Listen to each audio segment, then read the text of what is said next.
হাসান হুসাইন সর্দার হিসেবে আপনাদের হবে, তাদেরকে যদি পেতে চান তাহলে এজিদ মুআবিয়ার সঙ্গে রাদিয়াল্লাহু দৌড়িয়েন না। আমি আমার সন্তানদেরকে, রুহানি সন্তানদেরকে বলবো যে আল্লাহ আল্লাহ রসুলের বিরুদ্ধে কোনোদিন যাবেন না। নবীর পক্ষে, আওলাদ রসুলের পক্ষে, মা ফাতেমা হাসান হুসাইনের পক্ষে, আবু বকর সিদ্দিক, ওমর ফারুক, সমস্ত সাহাবায়ে কেরামের পক্ষে, সাহাবিয়াদের পক্ষে, এজিদের পক্ষে না। এজিদ কাফের। আল কওল সাদীদ ফি কুফর ইয়াজিদ কিতাব লিখেছি। হেতের বাপ কেমন আছিল? আগে বালা আছিল, পরে 1 নম্বর শয়তান হয়েছে। হের বাপ কেমন আছিল? দাদা হে আগের মতোই আছিল, উপদ্দি মুসলমান, ভিতরে গোলমাল। এগুলো এখন আর বর্ণনা দিয়ে যাইতাম না। তাহলে রসুল পাক সাল্লাল্লাহু আলাইহি ওয়াসাল্লাম কয়, আমার নবী বলছে বনু উমাইয়া, বনি কুরাইজা, আর একটা হলো বনি হানফিয়া। কয়টা হয়েছে? আর বনু উমাইয়াটা বেশি করে বুঝেন। এই মুআবিয়া হলো যে বনু উমাইয়া একই। এজিদ এগুলা রসুল অপছন্দ করত, ভালোবাসত না। কেন ভালোবাসত না? বনি কুরাইজার মধ্যে কি আইব কইছিল? মিথ্যা নবুয়তের দাবিদার আইব। এই জন্য নবী দেখতে পারত না। এরপরে বনে হানফিয়া, এর মধ্যে কাযযাব আসছে একটা, জবরদস্ত মানে মিথ্যাবাদী আর হত্যাকারী।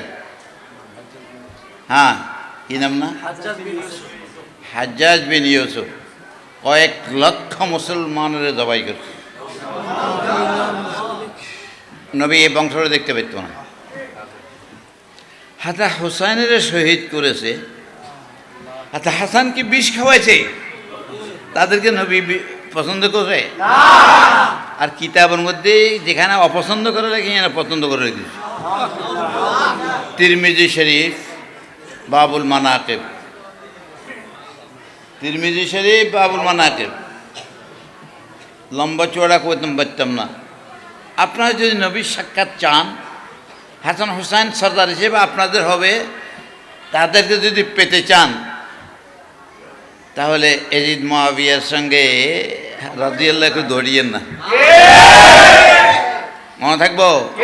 আর যারা কয় এরা খুব, আমরা কারোর লোক তর্ক বিতর্ক করতে চাই না। তর্ক বিতর্ক নাই।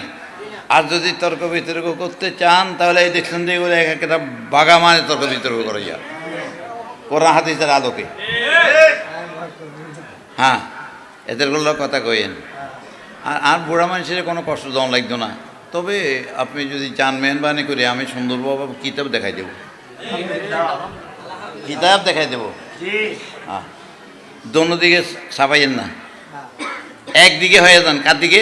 নবীর দিকে, নবীর আওলাদের দিকে, নবীর মকবুল সাহাবায়ে কেরামের দিকে, আল্লাহর ওলিদের দিকে। সব বলিরা এরা বলে যে আমাদের মাথার তাজ। সবক একজনের। শিক্ষক যারা আছে সবটা শিক্ষক, ঠিক না? ঠিক।